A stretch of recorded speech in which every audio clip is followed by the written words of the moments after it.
South Punjab में खानेवाल के करीब, मियाँ चुन्नू के करीब तुलंबा। बिस्मिल्लाहिर्रहमानिर्रहीम, अस्सलाम वालेकुम दोस्तों, शाहज़ेब अली आपके साथ। पिछले साल एक हसीन इत्तफ़ाक़ हुआ कि मुझे तुलंबा में हज़रत मौलाना तारिक जमील के डेरे पे जाने का इत्तफ़ाक़ हुआ, जिसकी वीडियो आप पहले भी यहाँ पर मेरे चैनल पर देख चुके हैं। मौलाना साहब कैसी ज़िंदगी गुजारते हैं आपने देख लिया होगा। थोड़ा सा डिटेल में मैं बताता चलूँ कि ये जब इत्तफ़ाक़ हुआ तो मैं तुलंबा गया, उस वक्त मौलाना साहब ख़ुद तो मौजूद नहीं थे, वो बरतानिया गए हुए थे इलाज की घर से। लेकिन मौलाना का घर हमने देखा, मौलाना की हवेली हमने देखी, मौलाना का डेरा हमने देखा, मौलाना की ज़मीनें हमने देखी, वहाँ के लोगों से बात की और मौलाना का अपना ज़ाती मदरसा और मस्जिद वहाँ पर देखी, जहाँ पर हज़ारों की तादाद में तलबा पाकिस्तान भर से नहीं बल्कि दुनिया भर से वहाँ आकर क़याम करते हैं, तालीम हासिल करते हैं और मौलाना की ज़ेर साया ख़ुद तालीम हासिल करते हैं। जनाब, ये बात थी पिछले साल अप्रैल की, जब मुझे तुलंबा जाने का मौका मिला खानेवाल से, और मुल्तान से होते हुए खानेवाल गए, वहाँ से तुलंबा गए। और जब हमें पता चला कि हज़रत मौलाना तारिक जमील की ज़मीनों पर हम घूमने जाएंगे, उनके ट्यूबवेल में हम जाएंगे, तो मैं काफ़ी हैरान हुआ। मेरे लिए ये न्यूज़ काफ़ी शॉकिंग थी कि मौलाना की ज़मीनें। लेकिन जब वहाँ पर गए तो पता चला कि ये मौलाना जो आपको मौलाना नज़र आते हैं, ये एक बहुत बड़ी शख्सियत है, बहुत एहतराम वाली शख्सियत है।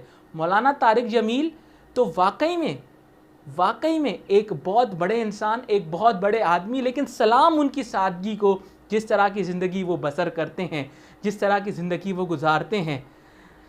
उनके वालिद के पास बहुत सारी ज़मीनें, बहुत सारे बागात, हवेलियाँ, डेरे थे, किसी चीज़ की कोई कमी नहीं थी। लेकिन मौलाना दीन की राह पर चल पड़े, वालिद की नाराज़गी को भी मोड़ लिया, कुछ अर्सा घर से बाहर भी रहे, लेकिन फिर घर में जब वापस आए दीन का पैगाम आम किया, दीन की रोशनी जगाई अपने इलाके में। मैं तो एक आम सा इंसान हूँ, मेरी क्या मजाल के मैं मौलाना के हवाले से कुछ भी बात करूँ। लेकिन यकीनी तौर पर वो जब हमने इलाका देखा, मौलाना का डेरा देखा, तो मौलाना के डेरे पर एक बहुत ही खूबसूरत, एक बहुत ही हसीन समा था।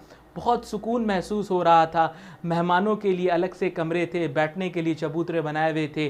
फिर उनके भाई डॉक्टर ताहिर खलील का वहाँ पर क्लिनिक भी था, जो कि हार्ट सर्जन है और महीने में एक बार ज़रूर जाकर अपनी गरीब आवाम का, अपनी मुस्तहिक आवाम का इलाज वहाँ पर ज़रूर करते हैं। फिर मौलाना की वो हवेली देखी जहाँ पर मौलाना का जन्म हुआ था, जहाँ पर मौलाना पैदा हुए थे। वो दरवाज़ा देखा, उस दरवाजे के अंदर एक घर था। वो घर तो हम आपको नहीं दिखा सकते, लेकिन वो मौलाना का अपना ज़ाती घर था, जहाँ पर मौलाना आज भी अपनी ज़िंदगी बसर करते हैं।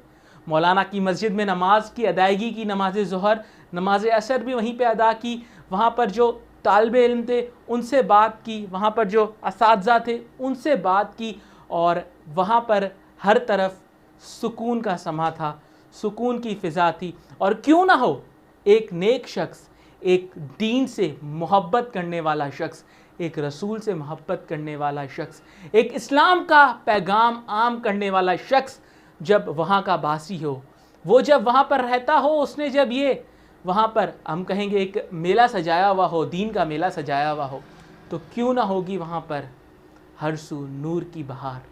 जी हाँ जनाब, तो ये मेरा एक्सपीरियंस था जब मैं पिछले साल तुलंबा गया। और मैं समझता हूँ कि मैं बड़ा खुश नसीब हूँ, बड़ा खुशकिस्मत हूँ कि मुझे शर्फ हासिल हुआ कि मैं मौलाना की ज़िंदगी पर एक नज़र डालूँ। गो के मौलाना वहाँ पर मौजूद नहीं थे, उनके कज़न से हमारी बात हुई, बड़ी डिटेल गुफ्तगू हुई, उन्होंने सब कुछ हमें एक्सप्लेन किया। लेकिन मौलाना की बकरियाँ भी हमने देखीं, मौलाना के चरिंद परिंद भी हमने देखे, और वो तमाम जगहें देखी जहाँ पर मौलाना अपनी ज़िंदगी बसर करते हैं।